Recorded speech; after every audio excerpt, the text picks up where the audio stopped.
My daughter-in-law told my son I was slowing down the business. 3 days later, I handed over the keys, walked out the door, and never looked back. 4 days after that, my phone showed 112 missed calls. That's when I knew they finally understood what they had thrown away. My name is Thomas. I'm 63 years old. For 26 years, I ran Miller's Kitchen, a family restaurant in a small town outside of Columbus, Ohio. It wasn't a chain. It wasn't fancy. It was the kind of place where the regulars knew which booth they liked, where the waitstaff remembered your coffee order without asking, and where the smell of slow-cooked pot roast on a Sunday morning could stop a person in their tracks on the sidewalk outside. I built that place with my own hands. Literally.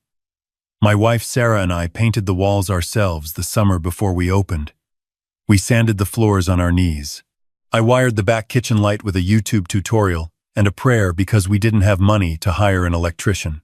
We opened in June of 1998 with 6 tables, 1 part-time cook, and a menu I had written by hand on a yellow legal pad.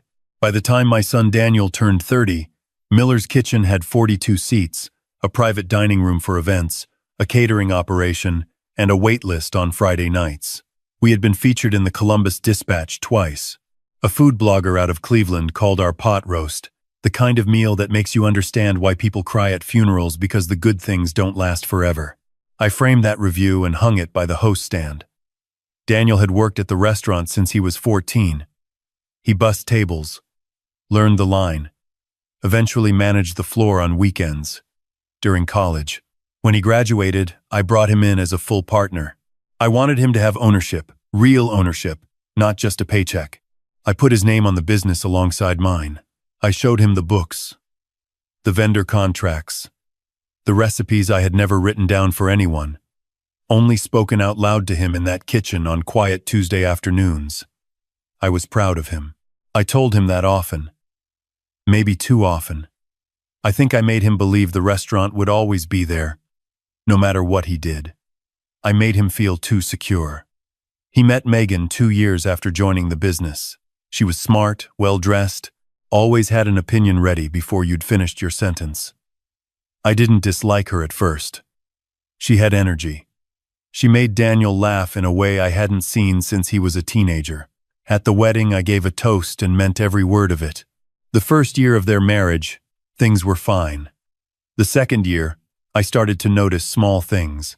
Megan would come in for dinner and spend the whole meal on her phone, pulling up articles about restaurant trends, fast casual concepts, experience-driven dining. She'd slide her phone across the table to Daniel without a word. He'd read it, nod slowly, and glance at me with an expression I couldn't quite read.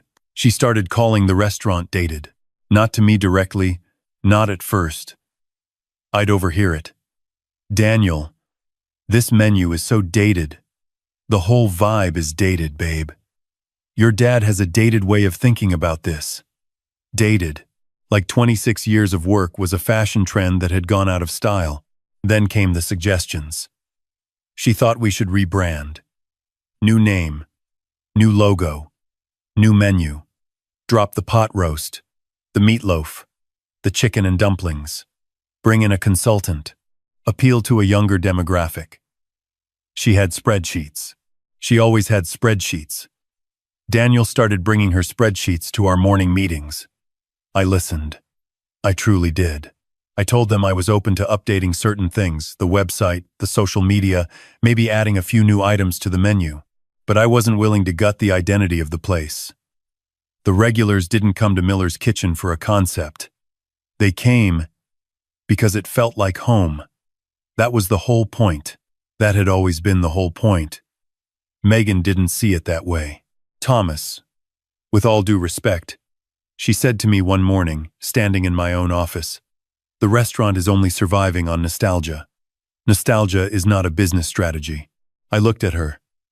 I looked at my son standing just behind her, arms crossed, staring at the floor.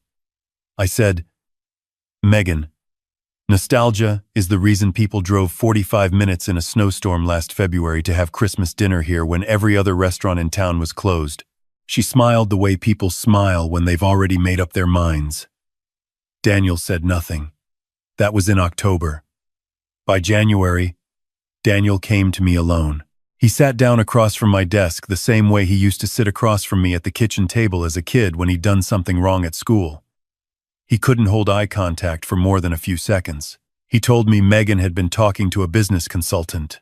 Without telling me, they had been meeting with him for 6 weeks. The consultant had presented a full rebranding plan. New name, new interior, new menu, new everything. Daniel had already signed a letter of intent with a design firm. He told me this the way you tell someone their dog has died. Quietly, quickly, like speed makes it hurt less. I asked him why he hadn't come to me first. He said Megan felt I would resist. I sat with that for a moment. He was probably right. I would have resisted. But I deserved the chance to resist. I deserved to be in the room. I was the one who had given up a corporate salary at 37 years old to start this thing. I was the one who had called vendors at midnight during the supply chain nightmare of 2020 to make sure we could open for Thanksgiving. I was the one who had sat at that very desk and cried quietly after closing on the night we nearly lost everything during the recession, then came back the next morning and opened the doors anyway. He told me the plan was to transition me out of day-to-day operations. Keep my name on the wall. Honorary. Let me consult when they needed me. Honorary. Like a plaque. I asked him if his mother knew about this. He said Megan thought it was better to talk to me first before bringing Sarah into it. Which meant, no. Sarah didn't know. Which meant Megan had been orchestrating this for months while sitting at our dinner table on Sunday afternoons, accepting second helpings of food I cooked and telling me how wonderful everything tasted. I didn't yell. I want you to understand that. I am not a man who yells. My father was a man who yelled. And I made a decision at about age 16 that I would never run my house or my life that way. I sat very still. I asked Daniel one question. Is this what you want, son? Not what Megan wants. What you want. He looked at the wall behind me for a long time. Then he said, I think it's time for the restaurant to evolve, Dad. That wasn't an answer to my question. We both knew it. I told him I needed a week to think. He nodded, clearly relieved, and left. I sat in that office for another 2 hours after he walked out. I looked at the framed review from the Cleveland Blogger. I looked at the photo on my desk of Daniel at age 9, wearing an apron 3 sizes too big, stirring a pot of chili with an expression of absolute seriousness, like he was doing the most important work in the world. I thought about what my father used to say. He said a man who builds something with his hands knows things about it that no spreadsheet will ever capture. He said the day you stop being the one who cares most about a thing is the day you should walk away from it. I hadn't understood that fully until right then, sitting alone in my office at 63 years old. I called my attorney the next morning. I want to be clear about something. What I did next wasn't revenge. It wasn't spite. It was protection of something I had spent more than half my life building. Something that had a history and a soul and a community of people attached to it who never signed any contract, but who had given us their loyalty for decades. What I did was what any person does when they realize the thing they love is about to be dismantled by someone who never understood what it was in the first place. 10 years earlier, I had quietly registered the name Miller's Kitchen as a protected trademark. Sarah thought it was excessive at the time.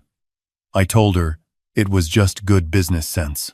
My attorney had suggested it after a similar restaurant in Cincinnati caused some brief confusion, and I had paid the fee without much thought and filed it away. I had never mentioned it to Daniel. There was no reason to. That trademark was mine, not the partnership's. Mine personally. I also had a notebook, not a digital file, not a shared Google document, a physical handwritten notebook that contained every recipe we had ever developed or refined at Miller's Kitchen. The pot roast, the chicken and dumplings, the biscuits we made from scratch every morning, the specific blend of seasonings for the breakfast sausage we ground in-house. None of it was written down anywhere else. I had never uploaded it to any shared system. I had guarded that notebook the same way a musician guards a master recording, not out of secrecy, but out of respect for what it represented. I took the notebook home. Then I sat down with Sarah. That conversation was the hardest one. Not the one with Daniel.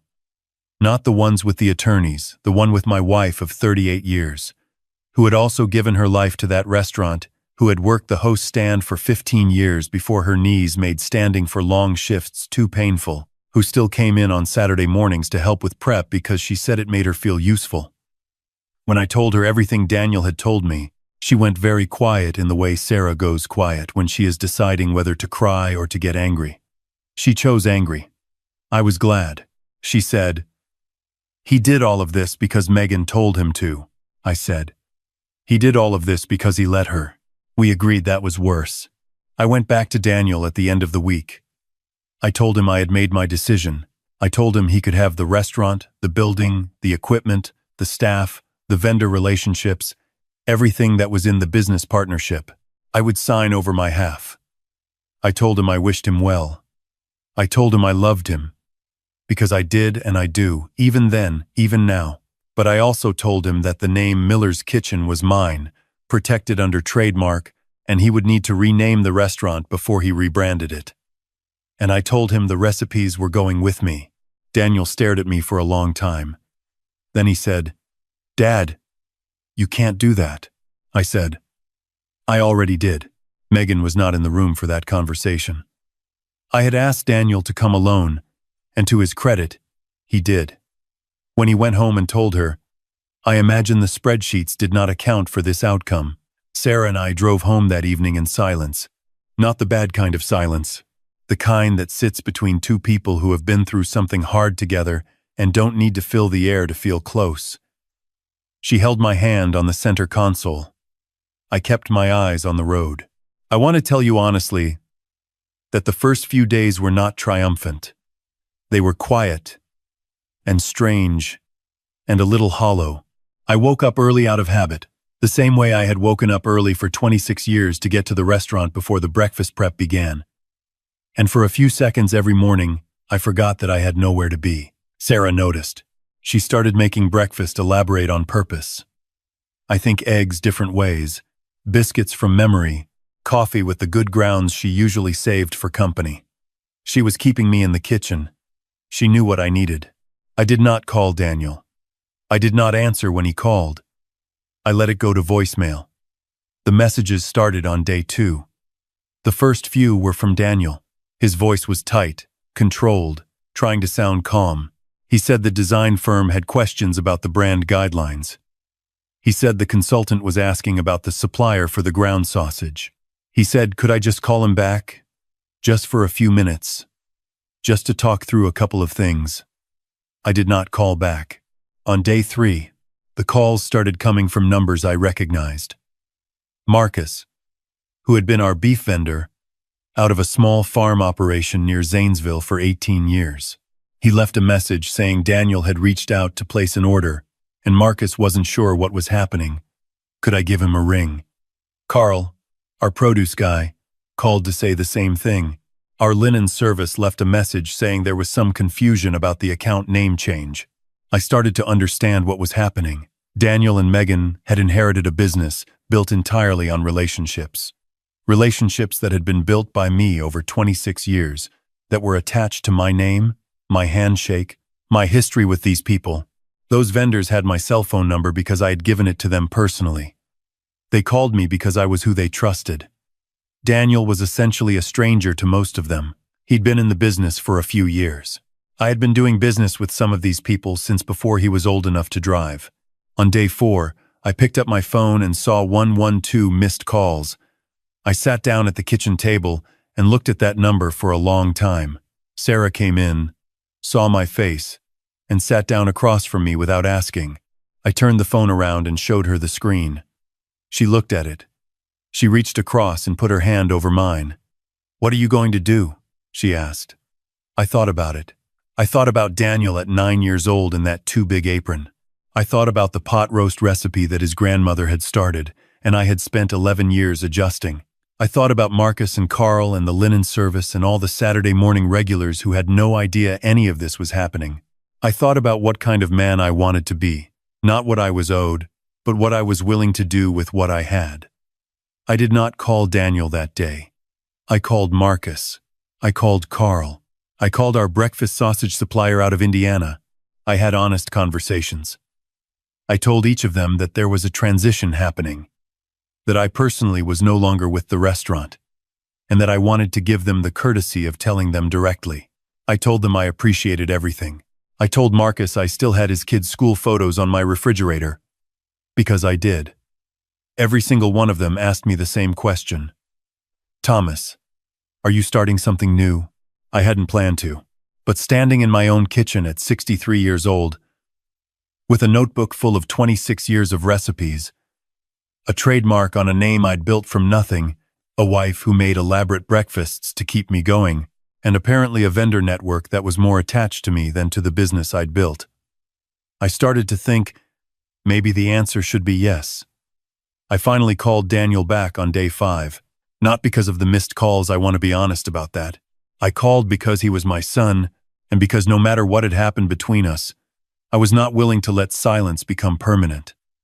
He picked up before the first ring finished. He didn't say hello. He said, "Dad, I'm sorry." I let him talk. He talked for a long time. He told me that the design firm had put the project on hold because the trademark issue had complicated the whole rebranding plan.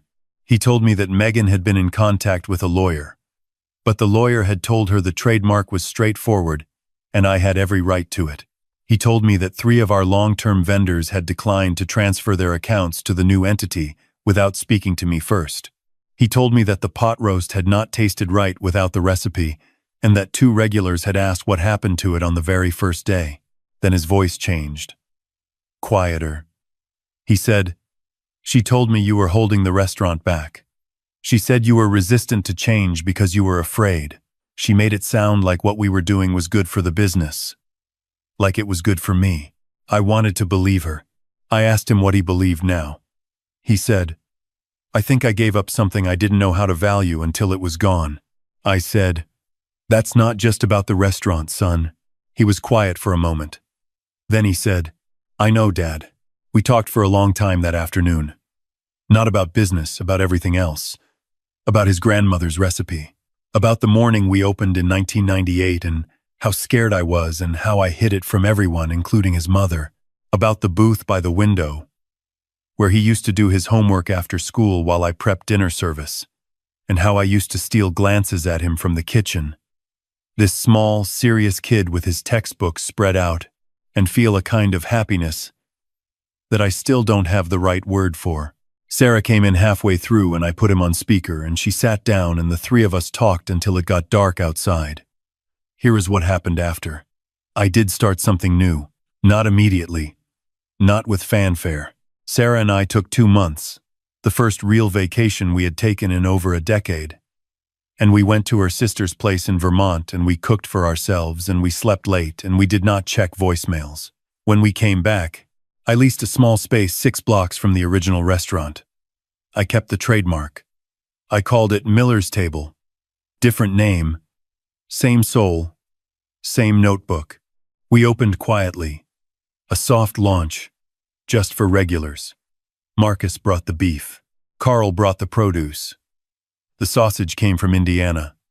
On the first Saturday, there was a line out the door before we opened. A woman I had served for 20 years brought me a card that said, "We knew you'd be back." We waited. I put that card next to the framed review from the Cleveland blogger. As for Daniel, I want to be careful how I say this, because it is complicated and still ongoing, as real things are. He and Megan separated 8 months after everything I have told you. I don't take any satisfaction in that. I wouldn't wish that pain on my son. What I will say is that he came to me after, and we had the kind of conversation that fathers and sons sometimes need years of hard experience before they can have. He asked if he could work with me again. Not for me. With me. I told him yes. But we do things together now. Every decision, both of us in the room, no one deciding anything alone. We talk every morning before service, the same way we used to on Tuesday afternoons in the old kitchen. I show him things I know. He shows me things I've missed. It works. Sarah still comes in on Saturday mornings for prep. Her knees are no better, but she sits on a stool now instead of standing. And she says, that is a perfectly reasonable compromise. She is, as she has always been, the most practical person I have ever known. If you are watching this and you have children, I want to say something to you directly. I am not telling you to cut off your family. I am not telling you to hold grudges. I am not telling you to win arguments. What I am telling you is this. The things you build with love and time and years of early mornings and hard decisions belong to you in a way that paperwork alone cannot fully capture. But sometimes paperwork is exactly what reminds everyone of that fact. Know what you have. Protect what matters. And when someone tells you that the best thing you've ever made is outdated, remember that the people who eat it and love it and drive 45 minutes in a snowstorm to have it one more time disagree. The pot roast is still on the menu. It always will be.